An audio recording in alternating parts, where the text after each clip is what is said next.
am I? Yeah, Oh. sound waves. Ladies and gentlemen, welcome to the O Charles Show. I'm your host, Charlie Charles, and today we are talking about tips and tricks to avoid crashing your cranium.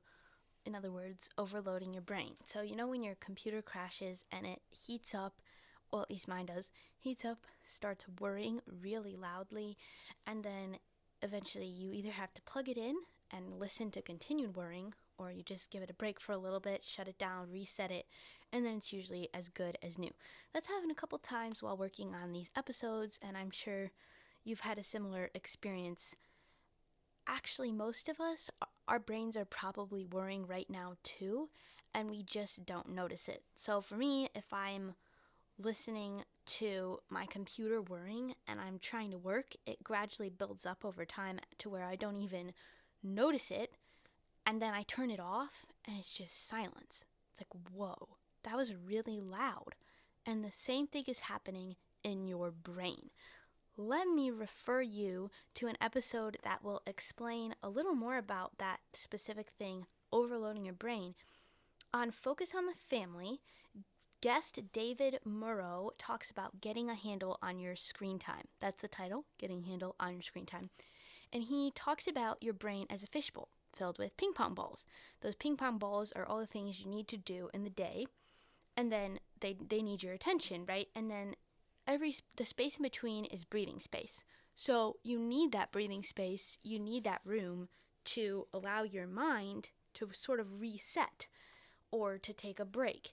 And the problem with our phones and with screens specifically, because that was the topic of the episode, but it can be a lot of different reasons, is that we're taking away those breaks in between the ping pong balls. You cannot physically cram 2 million ping pong balls into a fishbowl unless you're using like a trash compactor like in Star Wars, and that would crush the fishbowl. So you have to have space between them. But using the phone constantly is like pouring sand into that fishbowl and filling all the gaps. So there's lots of things that fill the gaps. Our phone can fill the gaps. We can have noise filling the gaps. If you're constantly listening to something in your earphones, I guess AirPods probably. I actually don't own a pair of AirPods. I do have some wired headphones, and actually those are better for you because there isn't a signal going into your brain from the wireless headphones. So that's just a little tip there. But we're going to cover some ways to give your brain a little bit of a break, a sort of shutdown or reset or pause in the day. These are very practical ideas that you can apply so that you're not crashing your cranium, wearing out your brain to the point of no return. So let's get started. First, how many of us would want to wake up with a flashlight blinding our eyeballs? And none of you raised your hand. Unless you're my brother, in which case you probably would have said yes. But don't wake yourself up with a flashlight. Do you wake up and immediately turn on your bright LED bedside light and then your eyes can barely open? Or maybe you cross the room and flip the light switch and you are just blinded for a minute? I used to have a very bright, uncovered, unshaded light bulb that sort of looked like the Pixar lamp, actually, except it was a lot less flexible and it didn't bounce around my head, obviously, on my bedside table, and it was blinding. It was a very bright white light, and every time I turned it on in the morning, I could barely open my eyes. Well, my brother needed that lamp, or I needed it for some sort of Lego stop motion project, and so I had to replace it with a salt lamp that I had on the other side of the room or something. The salt lamp was magical, because not only could I read by it still in the morning and in the evening, but I wasn't blinding my eyes out with light. It's a warm, soft glow filtered by actual rock salt. It's this beautiful orangey color. It's very calming. It just doesn't shock your brain into consciousness, and I think that can be a great way to start the day. So that would be a tip for if you feel like you're waking up, you're already barely able to keep your eyes open probably if you're like me because you didn't go to bed at an ideal time and then now you've been blinded. Well, skip the blindness and go with the salt lamp. It's much better. I mean, you might even want to start the day with a candle, although you would have to fully wake up first to turn a candle on responsibly and safely. Next, start your day with some good habits. So rather than starting your day by opening social media and watching the video about Iggy the influencer who wakes up at 5, puts on her makeup, does all the things for the household before they wake up, plus eats the cute little overnight oats in the mason jar, topped with, crushed pistachios or pistachio cream and some beautiful fresh raspberries, fresh from her indoor greenhouse. Why don't you start with something that actually is encouraging and nice for your head? Instead of staring at a bright screen with all that blue light and unnatural light, even if you have a blue light blocker, why don't you start with reading a physical book? That's actually way better for your brain. It's a great way to wake up your eyeballs, and there's lots of great books to read. This connects back to our sort of New Year's resolution theme: read more books, start the day by reading. I like to start my day reading the Bible. I keep a Bible right by my bed, I turn my salt lamp on, and I open my Bible. And I've noticed that I'm able to actually pay attention more when I'm not blinded. Go figure. So try that salt lamp, put that Bible by your bed. Sometimes I also read a different book. Depends on how much time you have, obviously, but it's a nice way to start the day. Also, hey, why not start the day with stretching? I have yet to make exercise or stretching in the morning a practical thing for me to stick to. But if you want to try stretching, we had one of our challenges for the month of January was split stretches. So you could get up out of bed and do that. Now, I have heard that stretching is better for the evening because you've warmed up your muscles a little bit. So maybe just do some gentle movement, something like that to get you going. My brother wakes up to 80s music. That might be relaxing for you. That is not relaxing for me. Neither is waking up to NPR News, which was for a while what I woke up to. I just had it on my radio alarm. Actually, my alarm is very not peaceful. I'm just thinking about this. I make it sound like it's peaceful when I wake up. My alarm clock makes it sound like the house is burning down or somebody's dying or I'm about to get, exploded. So, have a nice ringtone maybe, unless your clock doesn't do that, in which case you can't help it. But you can get a salt lamp and you can read the Bible, so it's not totally irrelevant. But my brother wakes up to blasting 80s music, and then he reports to us the little news snippet they talk about on the show. So if that's relaxing for you, go for it. I think 80s music is more of an afternoon vibe for me, but that's my personal preference. Classical music might be nice, though. Very good for your brain also. Why not start your day with making your bed or tidying up your room? That's a great way to get your muscles going. Kind of makes your room look nice. I'm one to talk. We have a running joke about me. Do you remember that time when your drawers were closed? No, I don't. And I have a great, great memory. I have a pretty darn good GPA. And no, I cannot remember the time when my drawers are closed, which probably means they never were. Actually, they're almost closed right now, but not quite. So I need to take my own medicine here, but I do know that would be a relaxing morning routine. Okay, how about this? Don't blast music in the car. Blasting music at any time is really bad for your ears, and you actually aren't supposed to listen to things with more than 60% of volume, but you know when it's too loud. It's too loud when you can feel reverberation in your body, or when you feel like your ears are hurting, or when you feel like you're deaf after you turn the music off. It's too loud in your headphones when somebody next to you can hear what you're playing. It's too loud in the car when the whole street just hears the bass reverberations as you're driving down the road. Don't do that to yourself. That is one sure way to blast your brains out with music. What in the world? So try listening at a reasonable volume. Your brain is loaded with so much information during the day, and blasting it out with music is just making more work for yourself because you have to process every single thing that you hear. So why are you blasting more things to hear on top of everything else you're already hearing? Like, my car is very loud on the highway. You can hear it loudly, and if I was blasting music, that's just way too much for your brain. Don't do that to yourself. Again, keep reading. Reading throughout the day is really nice. If you are taking a class and you can get the textbook physically, or if you are, just try and read something on paper. I don't know about you, but if your brain looks at a screen too long, your eyes just kind of get like zombie-ness. Like you are like looking at it, your eyes are wide open, you can barely focus. read something physical. It doesn't strain your eyes as much. It's a great way to start the day, end the day, everything in between. Also, when you read something physical, it's not a light shining at you. Okay, 100 years ago, what would people say if every time people were reading books, it was literally just like a blinding light shining out behind the words? I don't think that's really practical. So, if you think about it that way, maybe read on paper as much as you can. Also for music, try classical music. Studies have shown it's very good for your brain. It's very good for everything. And if you're constantly listening to music with words, like I said, your brain processes everything it hears.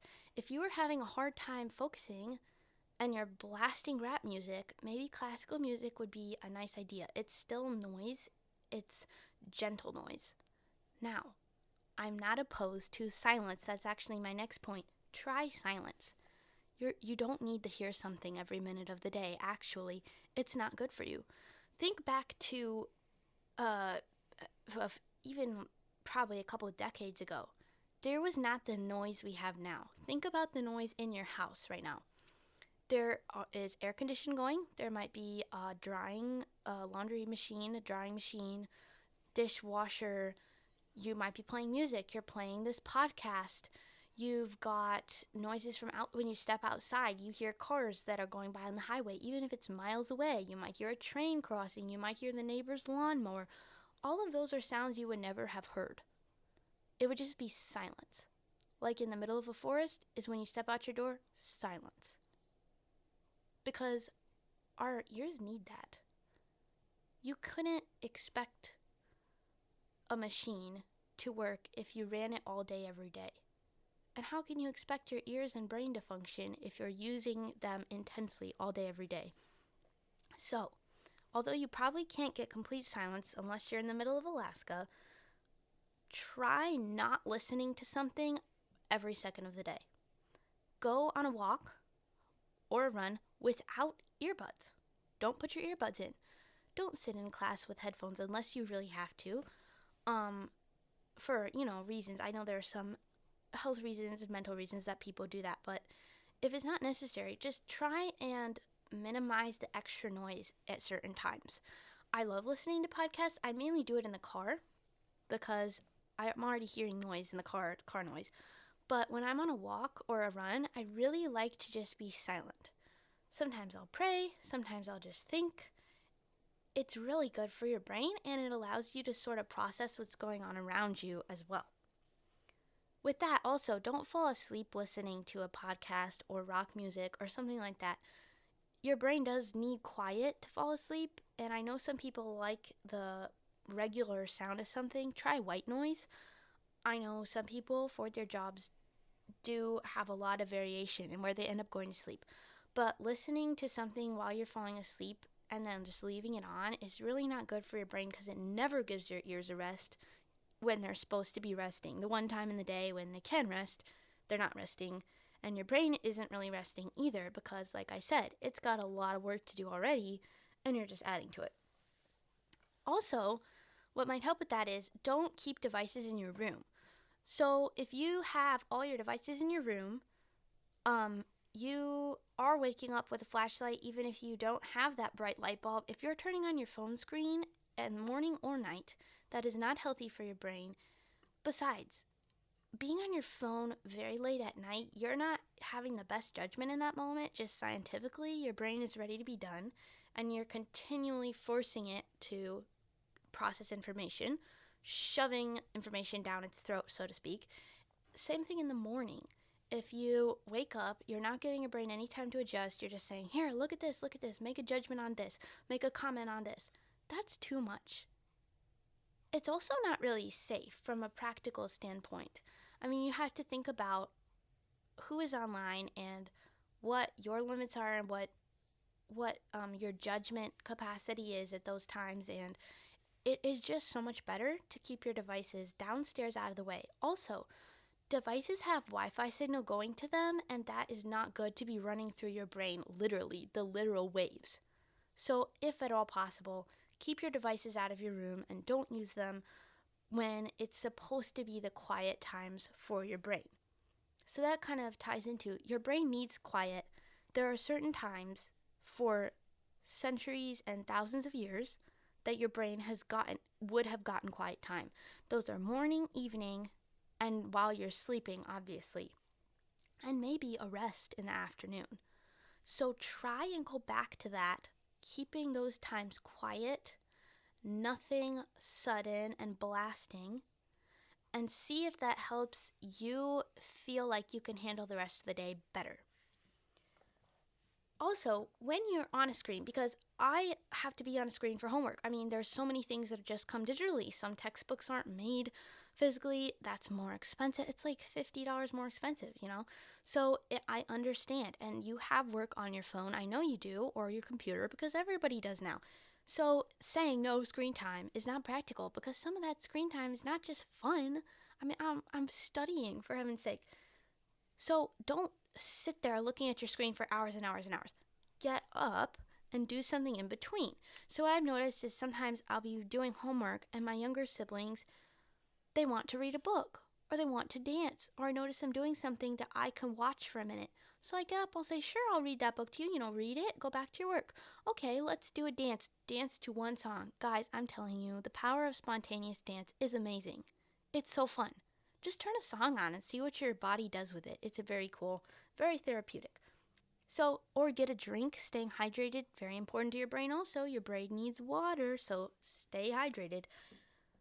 Those things will kind of give your brain a little rest, give your eyes a reset from staring at the screen, because you have to do it, but then you can come back to it, and it's probably good for your work mentality as well, because you're not overdriving your brain to the point where it can't process anymore. You're giving it a break. Also, practicing an instrument is really it's not silent, right? But it's quiet, gentle sound, and it's musical sound, which is a different part of your brain. It's not the same part as reading online. It's not the same part as listening to somebody talk. It's a very good way to stretch your brain a little bit.